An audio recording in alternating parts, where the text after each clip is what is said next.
ಜೇವರ್ಗಿ ತಾಲೂಕು ಹೊರವಲಯದ ಆಟೋ ಮತ್ತು ಕಾರಿನ ನಡುವೆ ಅಪಘಾತ ಸಂಭವಿಸಿ 5 ಜನರಿಗೆ ಗಂಭೀರ ಗಾಯಗೊಂಡ ಘಟನೆ ಜೇವರ್ಗಿಯ ಕೊಳುಕುರ ಕ್ರಾಸ್ ಹತ್ತಿರ ನಡೆದಿದೆ. ಜೇವರ್ಗಿ ಹೊರವಲಯದ ಕೊಳುಕುರ ಕ್ರಾಸ್ ಬೈಪಾಸ್ ಸಮೀಪದ ಆಟೋ ಮತ್ತು ಕಾರಿನ ನಡುವೆ ಅಪಘಾತ ಸಂಭವಿಸಿ ಆಟೋ ಚಾಲಕ ಗಂಭೀರವಾಗಿ ಗಾಯಗೊಂಡಿದ್ದಾನೆ. ಇನ್ನು 4 ಜನರು ಆಟೋದಲ್ಲಿ ಕೂತಿದ್ದ ಪ್ರಯಾಣಿಕರು, ಅವರಿಗೆ ಸಣ್ಣಪುಟ್ಟ ಗಾಯಗಳಾಗಿವೆ. 35 ವರ್ಷದ ಆಟೋ ಚಾಲಕ ಹುಸೇನ್ ಸಾಬ್ ಚಾಲಕನ ಕುಟುಂಬದ ಸದಸ್ಯರು ಪ್ರಯಾಣವನ್ನು ಮಾಡುತ್ತಿದ್ದರು. ಆಟೋ ಚಾಲಕನ ತಂದೆಯಾದಂತಹ ಶೇಖ್ ಅಲಿ, ಇನ್ನು ಅವರ ತಾಯಿಯಾದಂತಹ ಕಾಜ್ವಿ ಶೇಖ್ ಅಲಿ ಮತ್ತು ರಹಿಮಾನ್ ಬೇಗಂ ಹಾಗೂ 3 ಪುಟ್ಟ ಮಕ್ಕಳಿಗೆ ಸಣ್ಣ ಪುಟ್ಟ ಗಾಯಗಳು ಆಗಿದೆ ಎಂದು ಗುರುತಿಸಲಾಗಿದೆ.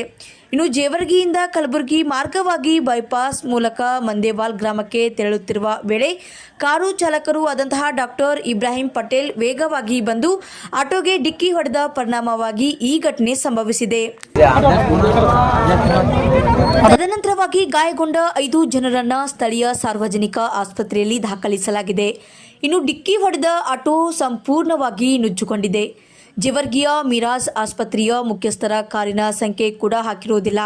ಜೇವರ್ಗಿ ಪ್ರತಿಷ್ಠ ಖಾಸಗಿ ಆಸ್ಪತ್ರೆಯಾದಂತಹ ಮಿರಾಜ್ ಹಾಸ್ಪಿಟಲ್ನ ಡಾಕ್ಟರ್ ಇಬ್ರಾಹಿಂ ಅವರು ಅಮಾಯಕರು ಕಾಣದ ಇವರಿಗೆ ವಾಹನ ಚಲಿಸುವಾಗ ನಿರ್ಲಕ್ಷ್ಯವನ್ನು ತೋರಿದ್ದಾರೆ. ಇವರಿಗೆ ಕಾನೂನಿನ ಕ್ರಮ ಜರುಗಿಸಬೇಕು. ಇನ್ನು ಗಾಯಗೊಂಡ ಆಟೋ ಚಾಲಕನ ಕುಟುಂಬದ ಸದಸ್ಯರಿಗೆ ಸೂಕ್ತ ಚಿಕಿತ್ಸೆಯನ್ನು ನೀಡಬೇಕೆಂದು ಚಾಲಕ ನೋವಿನಿಂದ ಅಳಲನ್ನು ತೋಡಿಕೊಂಡಿದ್ದಾನೆ. ಈ ಘಟನೆ ತಿಳಿದು ಜೇವರ್ಗಿಯ ಪೊಲೀಸ್ ಠಾಣೆಯ ಸಿಪಿಐ ರಾಜೇಶ್ ಸಾಬ್ ನದಾಬ್ ಮತ್ತು ಪಿಎಸ್ಐ ಗಜಾನಂದ್ ಬಿರಾದಾರ್ ಅವರು ಸ್ಥಳಕ್ಕೆ ಭೇಟಿಯನ್ನು ನೀಡಿ ಪರಿಶೀಲನೆಯನ್ನು ನಡೆಸಿದರು. ಇನ್ನು ಜೇವರ್ಗಿ ಠಾಣಾ ವ್ಯಾಪ್ತಿಯಲ್ಲಿ ಈ ಪ್ರಕರಣ ದಾಖಲಾಗಿದೆ ಎಂಬ ಮಾಹಿತಿ ಕೂಡ ಲಭ್ಯವಾಗಿದೆ. ವರದಿಗಾರರು Lakshman Pawar, Indian public TV Kannada, Kalaburagi.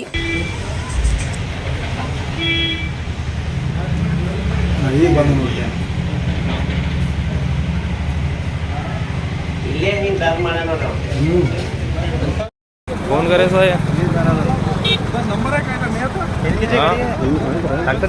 Phone तो रहता नहीं हमारे क्या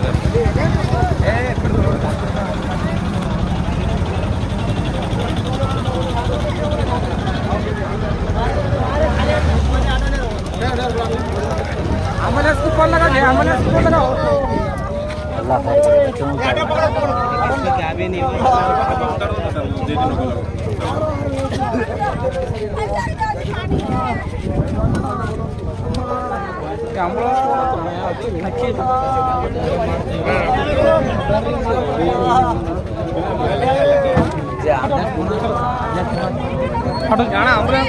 एम्बुलेंस फोन छोड़ा